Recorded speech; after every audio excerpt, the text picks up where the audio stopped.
I'm Shahriyar Mehdi, and today I am going to tell you a few synonyms in English that has a relationship with access. Because in the last lecture we explored the word access, how it is used in English, remember? But today we are going to link the word access with shortage, because it is an antonym of, it is the opposite of access. So we are going to build a chain of the opposites. Let's explore. The first word that hits to my mind is shortage. And how the word short is used in several different contexts. There is a high frequency word in English, abridge, which means to cut off or to shorten, which implies that if you write excessively, you need to cut it off. So in that context, we use the word abridge. In a similar manner, we are going a long list of words which are used in the same context, which means to short, to abridge, to concise, like to condense. You see, make it concise, to condense, contract and curtail. 4 words. That give us the same meaning of to cut short, or the synonyms of abridge, which is the antonym of excess. So this is a plan, and we are going to see a long list of words. So continuing with curtail, which means to cut off, to cut short. What is the next word that gives the similar meaning? Brief, terse, concise, succinct, bearable, or subside. You see, subside, which means to less, to make it bearable, or relieve, alleviate, which also means to less or reduce. Kam karna, to weaken, enervate, another word. What are the other words? Let's explore.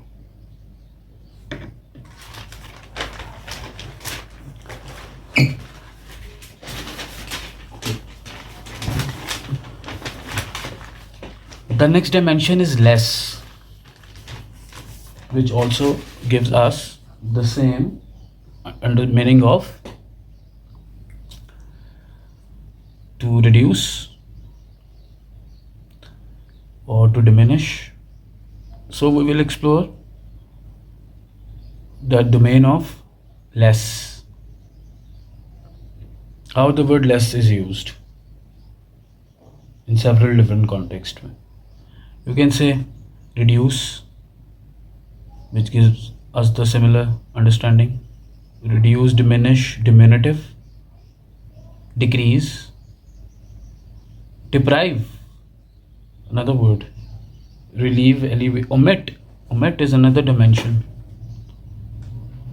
Then we have a word that gives us the similar meaning, and that is small, which means meager, mite, dole, scanty, pittance, paucity, scarcity, dearth. All these words give us the meaning of less, small, right? Or to denote shortage of something. So these all are the words are interconnected in a sense that if we try to develop a concept from all these words, we will get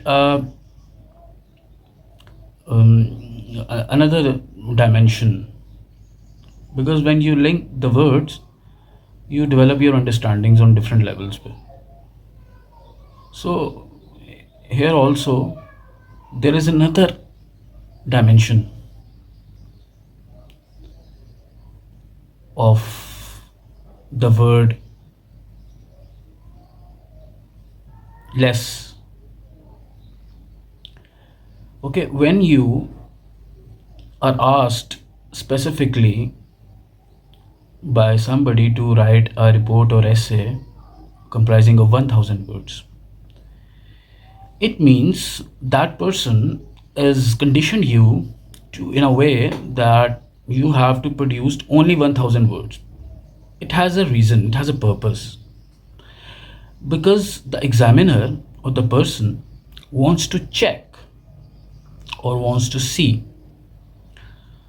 the level of compactness in between your ideas, that how you synthesize your words or the ideas in few words. So that dimension which is explored is needed, because when you write what is needed or what is required or what is a requisite, according to the requisite, it means you have to write less.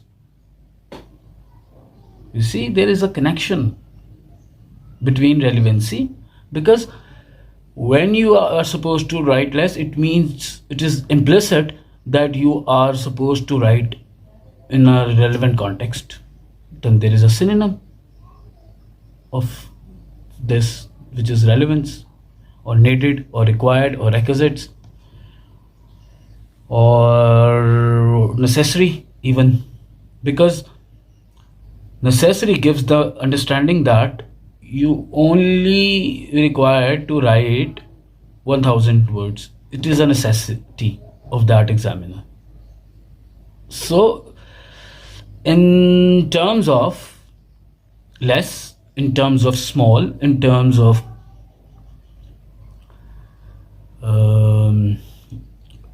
decline or something, there are different contexts by which you can address your writing. Choose accordingly, according to the context. So broken and fraction gives the similar understanding of less, because when something is in fractions, it means it is lesser in nature, or it is broken, because when a glass is broken, what happens? It gets broken in small pieces, even small, the less. You see, there is a connection. The English language is programmed in a way that human minds need to understand that all these words have a relationship with one another in several different contexts. That's why in English we say this language is very confusing, because every single word gives us many meanings. This is a very common understanding about English. So that is the reason, because we choose word according to the context. So the next dimension, which is amazing, and that is when you write according to the needs of the requirements of the examiner, which implies that you are required to write less. It means you need to stay proper as well. Here comes the concept of dimension of propriety, because examiner will only find or rate those papers on a satisfactory level which are decorous in nature, which are 1000 words in nature. which are full of 1000 words, which are comprised of only 1000 words, not more than 1000 words, which means that person or that applicant or that student has actually produced 1000 words in a very proper manner, which gives the understanding of propriety, like decorum. He maintained the decorum of the requirements. He maintained the requirements of the examiner, which implies he maintained the decorum of the examination, and that decorum gives the meaning of decorous. And when something is decorous, proper, which means it is befitting. It is a high frequency word for decorous and proper, or attractive, fitting, refitting, refitting, and apposite is another word. Proper, propriety, decorous, apposite, and refitting. That is an order of the dimension of the word less. Okay, thank you very much.